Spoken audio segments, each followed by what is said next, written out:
Canal Abierto es periodismo de este lado. En canalabierto.com.ar vas a encontrar notas periodísticas, entrevistas, documentales, los contenidos de este mismo programa. Si todo lo que estamos hablando, alguna cosita te quedó por rever, canalabierto.com.ar. Bueno, y como decíamos, estamos con Julián Sicari y con su libro que está ahí en pantalla, Martínez de Hoz, el jefe civil de la dictadura, que salió hace poquito, a fines de enero, ¿no? De Editorial Continente. Y que es lo que pudimos hojear hasta ahora, porque nos falta todavía, es un libro importante, es que tiene un montón de actualidad, pese a que menciona hechos que sucedieron en 1976. Contanos un poco qué te llevó a contar esta historia y por qué te pareció pertinente hablar de Martínez de Hoz ahora, en 2025. Bueno, la verdad muchas cosas. El libro igual no lo empecé a pensar ni el año pasado, hace 4 o 5 años que lo vengo preparando. Aparte, si pensaste semejante libro hace 2 semanas, la verdad que sería una maravilla. No nació incluso como una idea de un libro. Yo creo que cualquier persona que se dedica a las ciencias sociales, ya sea economía, sociología, historia, ciencia política, o cualquier argentino que más o menos conoce un poco de historia, tiene una fascinación por Martínez de Hoz, por la dictadura, especialmente por Martínez de Hoz, porque es una persona que genera mucho misterio. Me parece una de las personas centrales de nuestra historia y prácticamente no hay nada sobre de los 200 años de historia argentina. Te diría que sí, me parece. Además, es una saga familiar interesante, ¿no? Sí, el abuelo era el fundador de la sociedad rural, el otro tío había sido gobernador de la provincia de Buenos Aires, el padre había sido también presidente de la sociedad rural, él fue el mayor articulador político de las élites económicas en la historia argentina, sus contactos internacionales, con él nace la deuda externa, el quiebre de modelo productivo. Él era el jefe económico y político de la dictadura militar, por eso central, el grueso de las reformas y de las medidas de la dictadura, salvo el plan represivo, incluso él tuvo participación en algunos hechos, pero todo lo demás es de él, incluso que venga la Comisión Interamericana de Derechos Humanos, no adherir al embargo de cereales con Cuba, con la Unión Soviética, no mandar la delegación argentina a los Juegos Olímpicos, no ir a la guerra con Chile, las relaciones con Estados Unidos, las relaciones con las potencias. De hecho, él manejaba las relaciones internacionales dentro del gobierno, le decían el canciller. La mayoría aparte cuenta que Videla era prácticamente un subordinado de Martínez de Hoz, así lo dicen las palabras de los protagonistas, de que él sacaba a los disidentes del gobierno, al que se le oponía, lo sacaba, ya sea a los ministros, subsecretarios, a los gobernadores, y ni hablar, la reforma del Estado, el endeudamiento, la desindustrialización, la tablita financiera, la tablita cambiaria. Si uno ve las principales medidas centrales de toda la dictadura y el programa político que va a llevar la presidencia de Videla, va a estar todo entrelazada a Martínez de Hoz y sus decisiones, y cómo articulaba el poder. Sí, vos mencionás una frase que me parece llamativa, y es que Martínez de Hoz dice, incluso abiertamente, que viene a quebrar las relaciones de poder en la Argentina. ¿Qué significa eso? Sí, eso es lo más llamativo, es central, la propia propuesta de la dictadura, entender su objetivo central, qué vinieron a hacer, que la primera pista es cómo ellos denominan a su gobierno, proceso de reorganización nacional. La propuesta era hacer una reorganización muy salvaje, central, de la sociedad argentina. El núcleo de la reorganización nacional era la reorganización social. Querían reorganizar las relaciones de poder, venían a realizar un quiebre central.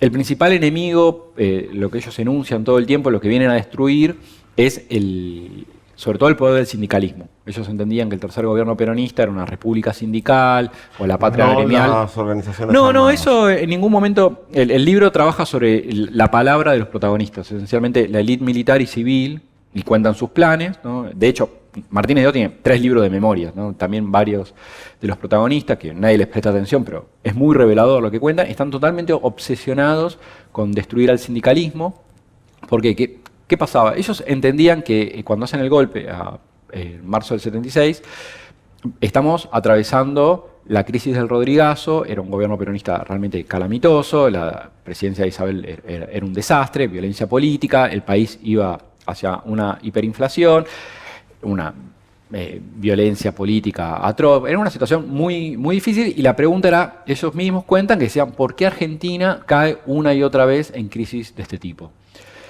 Y la respuesta que van a dar es, bueno, esto es culpa del peronismo, pero nosotros entendimos muy mal que era el peronismo, porque decía, pensamos que el peronismo era la figura de Perón. Entonces, nosotros ya le hicimos un golpe, lo echamos del país, estuvo exiliado, proscribimos al partido, pero el peronismo era una suerte de hidra, del monstruo de la mitología griega, que vos le cortás una cabeza y salen dos. Por el peronismo siempre volvía. Volvía con las juventudes radicalizadas, el sindicalismo de base, incluso con la guerrilla, las organizaciones populares, y siempre volvía. Decía, claro, el problema no es tanto el peronismo, sino el tipo de sociedad que hace posible que vuelva el peronismo. Entonces, la conclusión que sacan es, si nosotros seguimos apostando por una sociedad industrialista, eso significa tener sindicatos fuertes. Si nosotros seguimos apostando por una sociedad protegiendo el mercado interno, eso implica bajo desempleo y avivar la puja distributiva.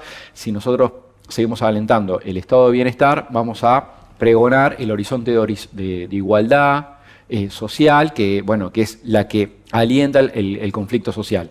Entonces nosotros tenemos que terminar con esto, definitivamente. De hecho, las dos estrategias, y así lo van a enunciar ellos, centrales para hacer el quiebre, refundar la sociedad, ¿no?, la reorganización social, van a ser dos. Una, por un lado, es la más conocida, que es la estrategia represiva, a través del terrorismo de Estado, la represión clandestina, que es la más estudiada y, bueno, obviamente la que más nos llama la atención por lo terrible que es, y es la que se le presta atención todo el tiempo, pero la segunda, en igual de importancia, es el quiebre económico y social, porque la apuesta era, al quebrar las relaciones económicas, decían, bueno, vamos a reconfigurar socialmente la sociedad y van a emerger nuevas relaciones políticas y de poder. De hecho, algo que llama la atención y que ellos se sienten muy orgullosos, ¿no?, que lo voy a plantear en términos provocativos, pero por lo menos en las mismas palabras de los protagonistas es así, es el triunfo de Alfonsín en el 83. Ellos están muy orgullosos, dicen, es gracias a nosotros, porque precisamente cuando uno incluso le escucha a Videla, a Viola, a Villarreal sobre los objetivos de la dictadura, cuando lo enuncian, dicen que, bueno, que el objetivo final es construir lo que ellos llaman una democracia auténtica, ¿no? Todo el tiempo hablan de una democracia auténtica, incluso en el 76, todo el tiempo están hablando de eso, de que ese es uno de los objetivos del golpe, el más importante. Bueno, el tema, ¿qué es una democracia auténtica? Bueno, una democracia auténtica es una democracia donde el peronismo sea más débil electoralmente, que sea posible incluso eventualmente de derrotar. Es algo que les costaría soñar a la élite militar del 76, pero es el objetivo. Y finalmente es lo que logran en el 83. ¿Por qué? Porque decían, si nosotros quebramos el poder del sindicalismo, porque ellos entendían que ahí estaba el núcleo de la masa electoral peronista, si nosotros reconfiguramos estas relaciones, va a ser posible que sea más débil electoralmente, incluso que sea derrotado, y podremos construir una democracia auténtica donde la hegemonía y la preponderancia política del peronismo desaparezca de la... Incluso hay tomando lo que decís, hay un discurso famoso que es el del 2 de abril del 76 de Martínez de Oz, donde él plantea los ejes centrales de lo que es el proceso de apertura de la economía argentina y de los impactos positivos que tendría, y donde al apuntar a la cuestión industrial y a la transformación productiva que buscaba, claramente aludiendo al sindicalismo, dice, muerto el perro, se acabó la rabia, situando, digamos, el tema. Y me parece que lo interesante del planteo que vos haces es que queda claro que el golpe del 76 no es un golpe más, no es un golpe contra el gobierno, es un golpe que lo que busca es la transformación estructural de la sociedad, y en donde hay dos cuestiones que son muy fuertes. La doctrina de seguridad nacional, que muchas veces se dice es la que gobernaba el criterio de las Fuerzas Armadas, cambia drásticamente en el 76. La doctrina de seguridad nacional tenía más bien una idea de contención de las organizaciones populares, y la idea que comanda el 76 es la idea del aniquilamiento, ¿no?, a partir de todo un sistema nuevo de represión, que es el tema de la represión ilegal como eje fundamental. Y el otro tema es el vínculo de la economía con la definición política y la represión, porque en realidad ellos inducen una crisis prolongada en la Argentina, que podrían no haberlo hecho, Argentina tenía condiciones para otras cosas, en el sentido de que esa crisis lo que produciera la transformación por vía del fenómeno de la desindustrialización progresiva que se iba dando. y que esto era clave para lograr la transformación social que buscaban. O sea, indujeron un proceso que era funcional a la estrategia represiva. La propia estrategia económica era parte de la decisión política y de la represión que llevaban sobre la estructura social en su conjunto.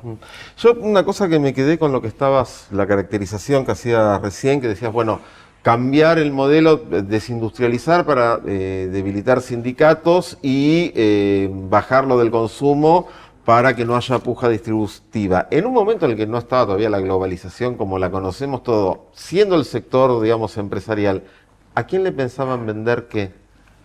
Bueno, el esquema era, ellos hablan de la modernización, disciplinar a los sectores más débiles de la burguesía urbana y mercado internista, eso lo enuncian ellos mismos.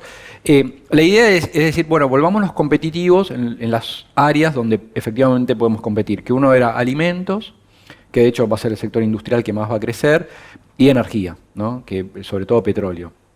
Que de hecho también crece bastante la producción de petróleo. Por eso también a veces es correcto hablar de decir o una reindustrialización primarizante, atada a los eslabones más débiles y de menos valor agregado de la economía, o una desindustrialización selectiva, porque algunos sectores industriales también crecieron, cuando el cuadro general es de desindustrialización, pero no es total la desindustrialización. Perdón, cuando Martínez de Oz venía del sector industrial. Sí, era el ¿no? presidente de Asinter, la empresa privada más grande del país. Sí, sí.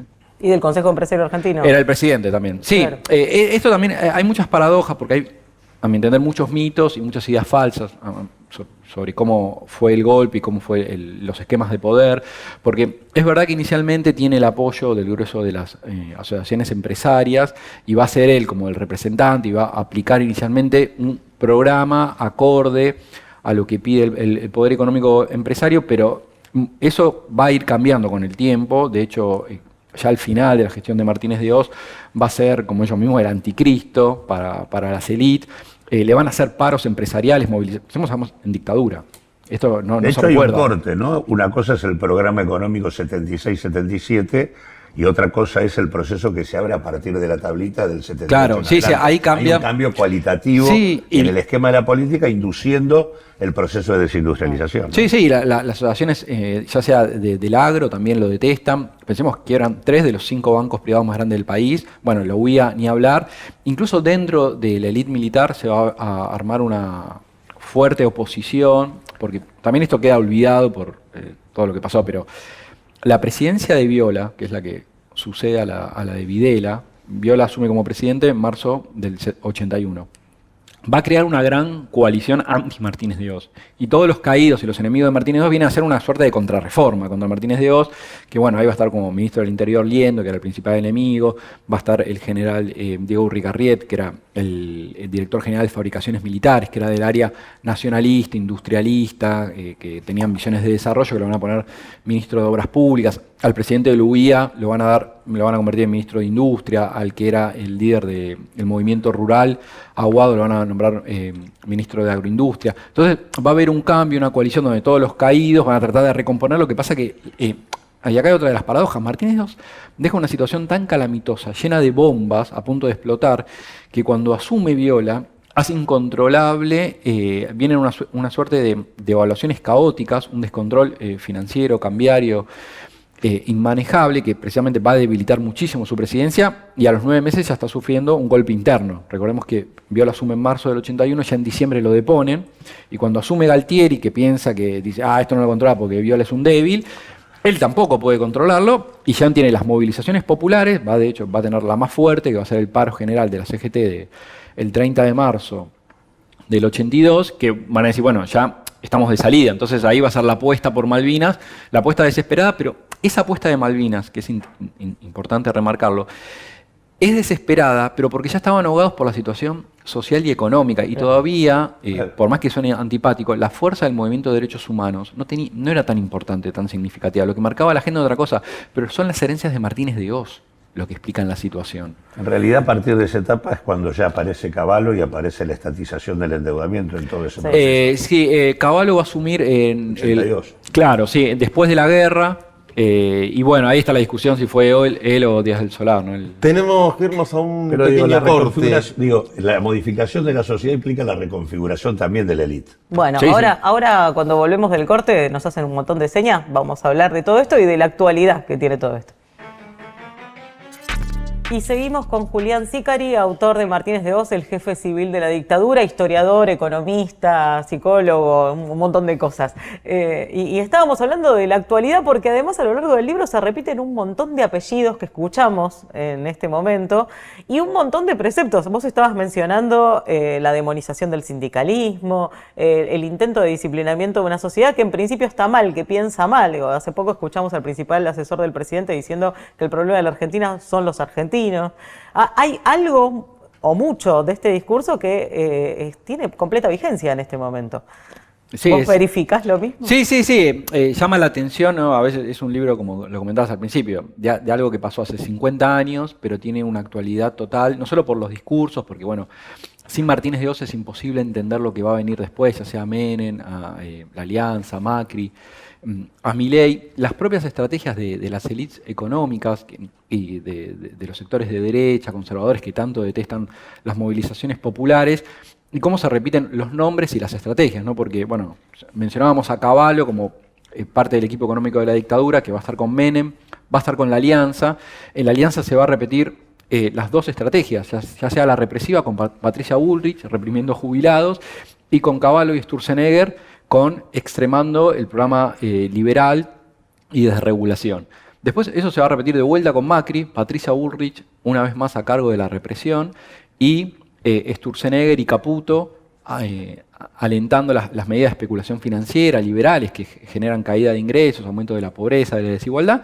Y hoy tenemos los mismos cuadros. Patricia Bullrich, una vez más reprimiendo, y los sectores liberales como ariete económico para generar una sociedad más desigual, excluyente, con caída salarial. Ahora, vos ves que hay porque uno podría interpretar que hay un proyecto oligárquico que comienza con Martínez de Hoz, que busca esta transformación de la sociedad, que va reconfigurando incluso la propia élite, ¿no? Porque la estructura del poder cambia también en la Argentina, y que eso, más allá de que ellos tengan o no presencia dominante en el control del Estado, que obviamente la tuvieron con la dictadura, la vuelven a tener con el gobierno de Menem y Cavallo, la vuelven a tener con Macri, y también la tienen hoy.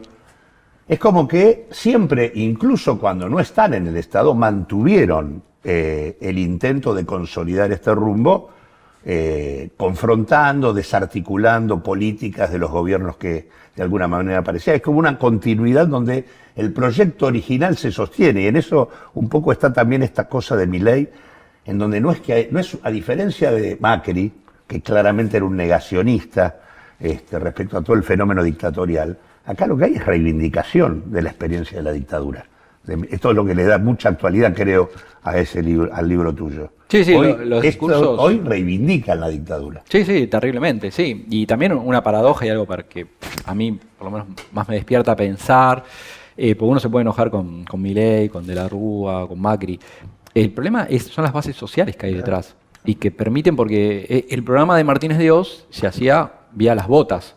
Hoy se hace vía los votos, ¿no? Y esto es interesante cómo hoy han logrado construir una masa crítica de la sociedad, que puede ser un 30, 40%, incluso más, que celebra los ajustes, celebra la represión, que le encanta la desigualdad, que echen gente que pierda el trabajo, que caigan los salarios, que realmente disfrutan y como vuelven más populares a las figuras más revanchistas, más sádicas, en este goce de la crueldad. Entonces acá la pregunta, ¿cómo han construido? Porque hasta ese momento, hasta la dictadura, era imposible que pasara eso. De hecho, el problema es que ellos veían en cada golpe dictatorial que asumían cuadros liberales, o sea, porque nunca por vía democrática hubiesen encontrado una base social que hubiese avalado ni las políticas de ajuste ni de desigualdad, porque había un horizonte de construcción de suba de salarios, mejora social, igualdad, que las dictaduras trataban de contener.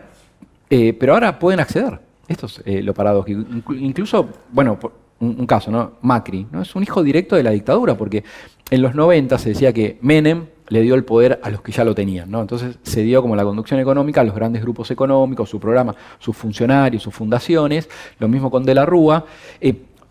Y de alguna manera uno podría decir, la élite económica le alquiló el partido al peronismo. Bueno, Macri ya no necesitaba eso, tenía ya su propio partido. Es el país atendido por sus propios dueños. ¿Esto qué diseño en esta idea que decías antes, ¿no? Que lo de la salida democrática con la derrota del peronismo era un poco el objetivo de la dictadura? ¿En qué otras cosas ves que esta matriz de país diseñada por Martínez de Oz, digamos, ejecutada por la dictadura, qué cosas siguieron vigentes y no se pudo retraer? ¿Y en qué cosas sí se le pudo poner límites? Bueno, las continuidades más claras, hay muchísimas. Uno podría decir la deuda externa, la fuga de capitales, el empoderamiento de los grandes grupos económicos, la obsesión por la fuga de capitales, por la dolarización de los patrimonios, la hegemonía del capital financiero, el entierro del modelo de desarrollo industrial, de sociedad igualitaria, el debilitamiento de los sindicatos, el quiebre de la matriz distributiva. Bueno, esas son las herencias más palpables. También hay una suerte de paradojas, ¿no? Que un poco hegelianamente podríamos decir que gracias a que Ahí fue... te sale el filósofo. que eso también lo plantean así un poco los militares, ¿no? Que fue tan terrible y tan mala la dictadura que el consenso final sobre la dictadura fue tan, incluso para la propia élite militar, que se pudo construir un consenso de nunca más. Incluso todavía en Argentina fue mucho más radical que en cualquier otro país de Latinoamérica y casi del mundo, porque que se pudiera juzgar a las cúpulas responsables de la represión no se logró en ninguna parte. El único que se pone como ejemplo similar es la Alemania nazi, pero un ejército derrotado. Acá realmente rompieron todo. Entonces, yo recuperaría eso como herencia, la fuerza del pueblo argentino juzgando, que Videla haya muerto preso, que Martínez de Oz haya muerto preso. Es un quiebre que, incluso con todas las crisis y con todas las coyunturas tan críticas que hemos pasado, que no se haya pensado en recuperar, incluso que esté tan legitimado, que desapareció prácticamente como actor político las Fuerzas Armadas, no en otros países de América Latina, ni siquiera pudieron negociar ni impunidad ni cargos de poder. Nosotros no somos conscientes, pero en el resto de los países de América Latina incluso hubo reformas constitucionales, o se quedaron y siguen siendo aún hoy, un actor. O en Brasil, o en Perú, o en Venezuela, en casi todos los lugares. No en Argentina. Eso es importante. Yo creo que falta un pacto similar en términos de un nunca más económico, de poder abandonar el modelo de especulación financiera, de recuperar el modelo industrial, de decir nunca más a las crisis económicas. ¿Y es posible algo así en el mundo hoy donde todo está financiarizado? Bueno, hay países que muestran una vocación de ser país, no tener vocación de colonia, sino de país. Es difícil por la fragmentación social, ¿no? Hacia dónde vamos, pero no es imposible recuperar un proyecto de desarrollo, de inclusión. Hay países muy exitosos, pero ese es el camino. Lo que pasa es que tristemente elegimos hoy con Milei, ahora que por ejemplo, se está por anunciar el acuerdo con el fondo, ¿esa plata para qué se va a usar? Se va a usar para desarrollo, crecimiento, tampoco obras públicas, rutas, menos escuelas, hospitales. Va a ir toda especulación financiera a sostener la fuga de capitales, a ver cuánto puede aguantar el modelo. Todos lo estamos viendo, todos lo sabemos, nadie hace nada, nadie le preocupa. Entonces, si no se quiebra eso y como sociedad, incluso recién hablaba del 30-40% que apoya las políticas de ajuste, también la pregunta como del destino común, del proyecto colectivo, ¿dónde está? Porque si tenemos la mitad del país que odia a la otra mitad y la quiere ver destruida, pobre, excluida, es muy difícil construir una sociedad así. Mencionabas, estamos en 1 de abril, mañana se cumple un aniversario de la Guerra de Malvinas. Vos mencionabas que fue un acto desesperado la Guerra de Malvinas, de una debacle económica que se venía y que necesitaban hacer algo. ¿Cuál fue el momento económico en el que se decide empezar una escalada militar? Porque bueno, ya no quedaba otra. Sí, acá con lo de Malvinas había como dos grandes líneas sobre qué hacer con respecto a Malvinas. Una, que la línea olvidada, pero paradójicamente la más interesante y la que hoy parece increíble, era la que manejaba Martínez de Oz, que estaba negociando una recuperación de Malvinas vía diplomática, que eso en general ha quedado olvidado en la historia, que se pensaba hacer algo parecido a lo que pasó con Hong Kong, una suerte de arriendo a 20, 30 años, donde bueno, Argentina iba a empezar a pagar un canon y el sostenimiento administrativo, y cumplido ese plazo volvía a la soberanía argentina. Pasa que fue imposible porque En ese contexto hubiese sido inadmisible por la cúpula militar, pero bueno, se negoció eso, incluso parte de la élite británica estaba de acuerdo. Es muy interesante pensar eso, cómo se perdió, eso se negocia en el año 80, o sea, 2 años antes de la guerra. Y después estaba la vertiente militarista, que ya los planes estaban muy avanzados, durante toda la década del 70 van creciendo, van tomando forma, hasta que finalmente se definen, ahí los más pro recuperación de las islas vía conflicto bélico era la Armada. Y Galtieri, para hacer el golpe interno contra Viola dentro de la Junta, necesitaba el apoyo de la Armada para poder llevarlo a cabo. Entonces negocia de alguna manera, garantizan. El plan original era que en un año se iba a hacer la recuperación porque había una serie de condiciones, hacerlo en diciembre del 82, porque decían, bueno, primero no hacerlo cuando empieza el frío, justo con las políticas de Margaret Thatcher de ajuste fiscal, precisamente iban a desguarnecer militarmente y de protección a la isla, iban a hacer una serie de recortes, entonces hubiese sido mucho más fácil el triunfo. Bueno, había unas condiciones, lo que pasa es que el apuro, ¿no?, de la desintegración económica y social forzó, entonces decían, ya tenemos todo armado, hagámoslo ahora, ¿no? Igual me parece bueno incorporarlo en el marco de las contradicciones que tiene en general la élite dominante y la oligarquía en la Argentina, que hace un culto del alineamiento con Occidente, pero que termina luego confrontado, porque de hecho la guerra de Malvinas lleva a una confrontación con los propios Estados Unidos, a los propios militares, ¿no? Digo, Martínez de Oz fue el que estableció el vínculo comercial más fuerte con la Unión Soviética, lo cual implicaba y es la misma situación que hay hoy, en donde Milei grita el alineamiento con los Estados Unidos, pero el nivel de vínculo financiero y comercial de Argentina con China es monumental. O sea, hay un nivel de contradicción en el funcionamiento de la oligarquía y la lleva siempre a este tipo de situaciones absolutamente desesperadas y complicadas para toda la sociedad. Julián, a la luz de la historia, ¿cómo decís que termina este momento comparado con aquel? No, igual de trágico. Sí, sin duda, este modelo es cuestión de tiempo. No hay lugar para el y si sale bien. No hay manera, es cuestión de, podemos dudar, no si es antes, si es en julio, si explota en julio, si explota en septiembre o después de las elecciones, pero inevitablemente va a tener que venir una devaluación correctiva, eso va a acelerar toda la política inflacionaria, aumentar la pobreza, el hambre, la desigualdad. No creo que el gobierno tenga la espalda social para sostener eso, a su vez me parece que el default es inevitable, los vencimientos de deuda son muy altos, ya sea de este año como de los próximos años, es imposible rolear esa cantidad de deuda. Entonces, bueno, ya el mercado les está soltando la mano, si bien hoy vivimos turbulencias financieras, esto no es nada en relación a lo que va a venir los próximos meses, porque aparte ellos te están invitando a que le hagas una corrida, porque te están diciendo que después de las elecciones hagan el cepo, entonces vas a devaluar.